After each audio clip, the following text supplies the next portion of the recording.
Hello, Algebra 2 class. So now we get into some special situations with our trig functions. So the first part of our lesson is taking a look at some very special triangles and the values of sine, cosine, and tangent. So your first task is to copy the key concept chart of the trigonometric values for special angles, but only for sine, cosine, and tangent. For this course, we are skipping working with cosecant, secant, and cotangent.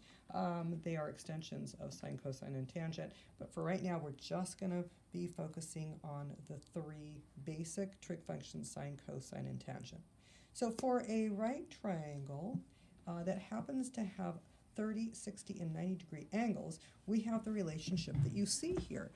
Okay, the side of the triangle that is opposite the 30-degree angle, if that's 1, the hypotenuse actually will be twice as much as that one, so 1, 2. And then the side opposite the 60-degree angle will be the square root of 3. We can actually show this relationship by solving a right triangle that happens to have 30 and 60-degree acute angles using the Pythagorean theorem. But the result will be 1, 2, square root of 3 for the sides of the triangle, with 2 being the hypotenuse and 1 and the square root of 3 being opposite the 30 and the 60-degree angles. Then we have one more special triangle that happens to have two 45-degree angles. So for a right triangle that has two 45-degree angles, the legs will be exactly the same measurement, 1 and 1, and the hypotenuse will be the square root of 2. And again, this comes from the Pythagorean theorem, and so we can just go ahead and use that relationship now with those legs being the same and the hypotenuse being the square root of 2 times whatever the legs are to show the relationships in this particular triangle. So we do not have to actually turn to our calculator for these triangles that exhibit these special angles.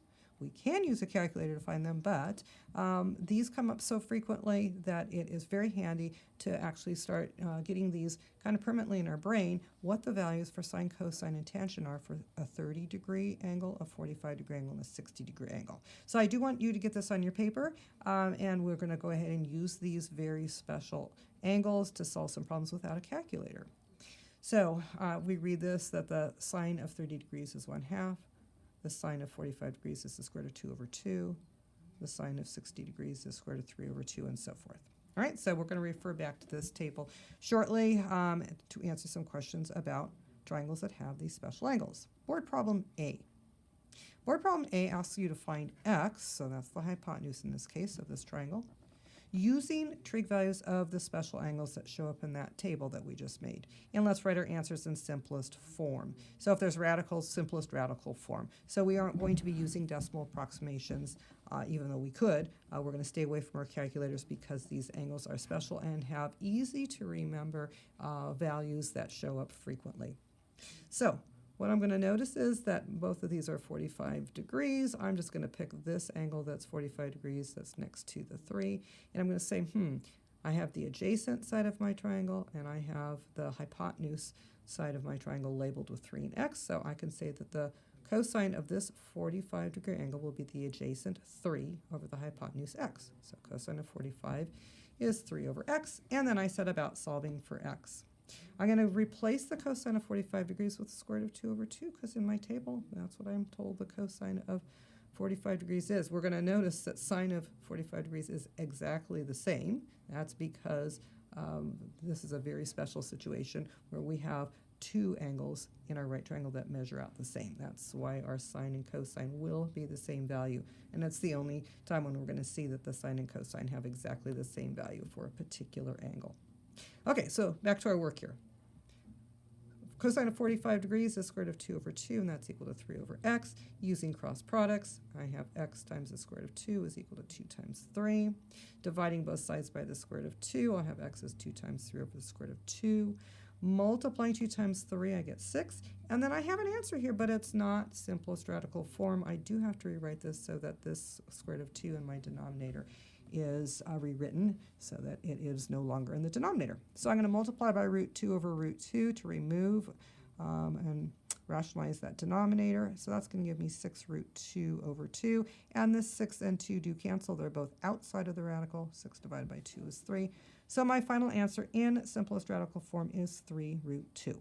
Now, my thinking bubble here. Notice, I could have just as correctly solved this problem using the sine of 45 degrees is 3 over x. So the sine of this 45-degree angle here, well, I don't know what this is, but it would have to be 3 because the legs would be congruent in a right triangle with two 45-degree angles. Or I could say, look at this 45-degree angle. What is the sine of this angle? It's the opposite 3 over the hypotenuse x. I'm going to get exactly the same answer if I look at it that way.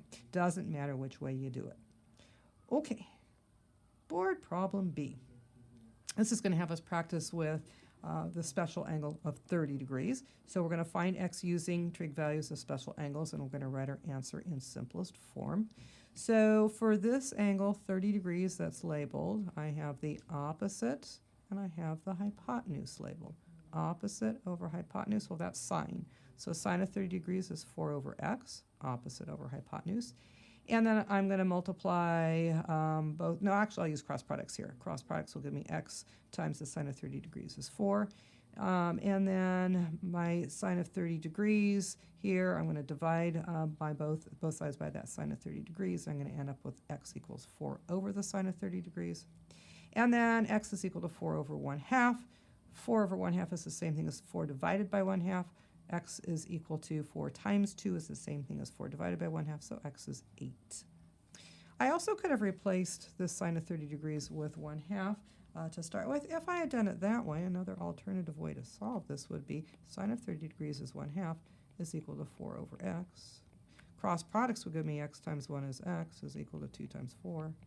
And x is 8. So that actually gives me an answer a little more quickly if I were to work it out that way. At any time, I can replace that sine of 30 degrees with its value of 1/2. Again, we're not using a calculator here because we have these special angles and their trig values in our table to pull right off. All right, board problem C, find x using trig values of special angles. Right answer in simplest form. This time we have been given a 60-degree angle, and we have the adjacent side and the opposite side of the triangle. No hypotenuse is labeled this time. So if we've got information about our opposite and our adjacent, we're going to use tangent. The tangent of 60 degrees is the opposite side, which is 12 root 3 over the adjacent side, which is x. And remember, opposite and adjacent always refer to the legs of the right triangle, never the hypotenuse. All right, well, this time I'll go ahead and replace the tangent of 60 degrees with root 3. That's what my table told me it was up here. So here we have our 60-degree angle. Tangent of our 60-degree angle is root 3. So these are going to be values you're going to actually end up memorizing as you do some more math next year and the year beyond. Right now, we're just getting familiar with them. And it allows us to answer questions without actually having to refer to a calculator in these special instances. All right, so the square root of 3 equals 12 root 3 over x. And then I'm going to go ahead and use cross products. X times root 3 is equal to 12 root 3. And then I'm noticing, oh, I've got the square root of 3 on both sides of my equation. If I divide by root 3 on both sides, I'm going to end up with x is 12. Done.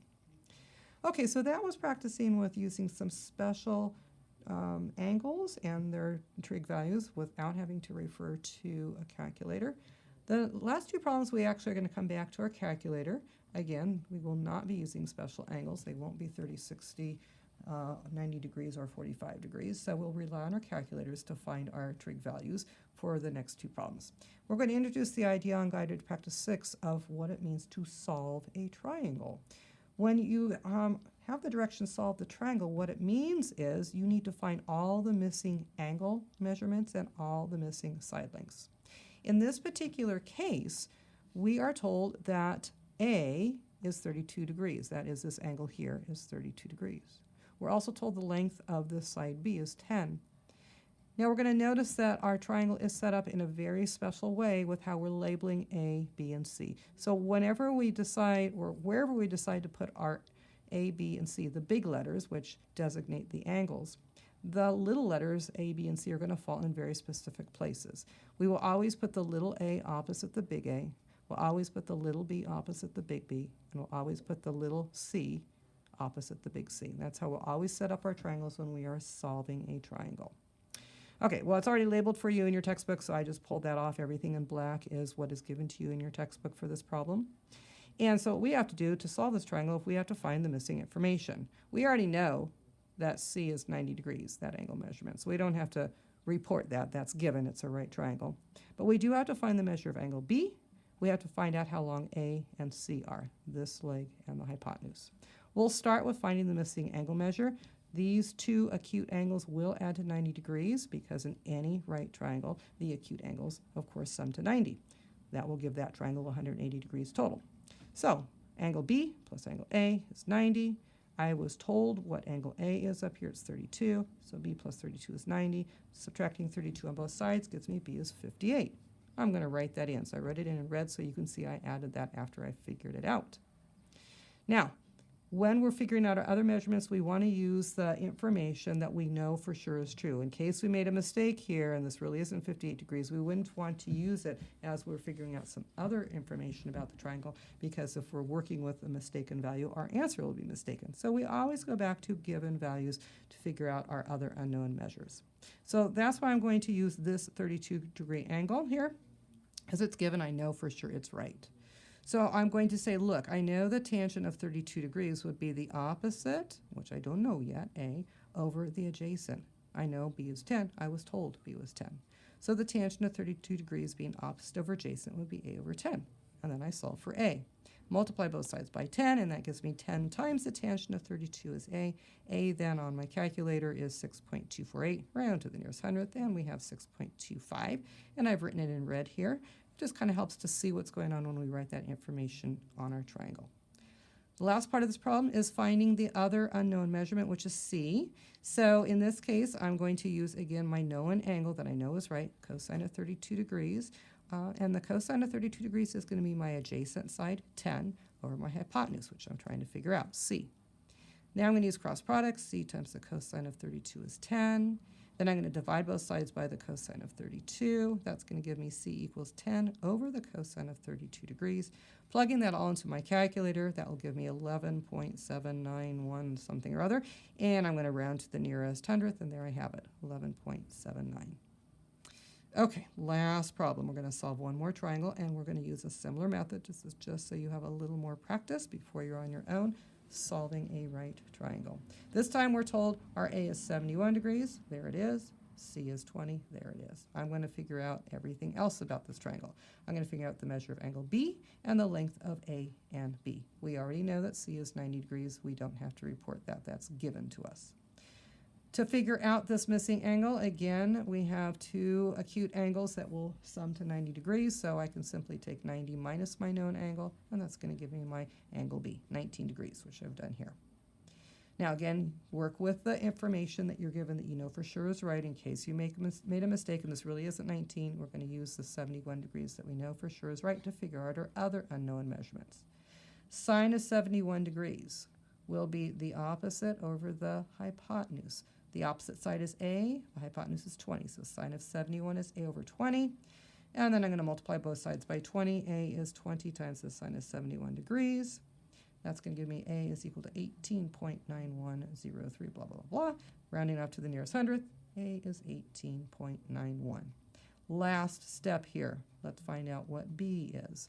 So again, I'm going to go back to my known measurement here, cosine of 71 degrees, and that's equal to my adjacent side B that I don't know yet, over 20, my hypotenuse.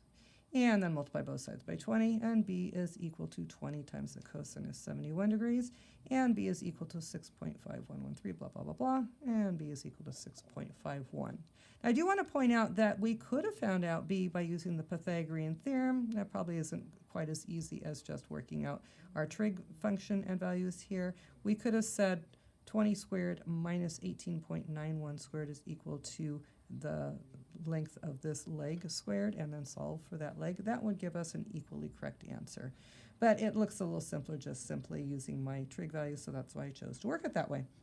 All right, so that finishes this guided practice set. So you're working with both special angles, trig values, and writing your answers in simplest radical form in those cases, and then you're also working with solving right triangles, and you're going to go back to using your calculators when you're no longer using those special angles of 30, 60, 90, or 45 degrees. All right, we'll see you next time.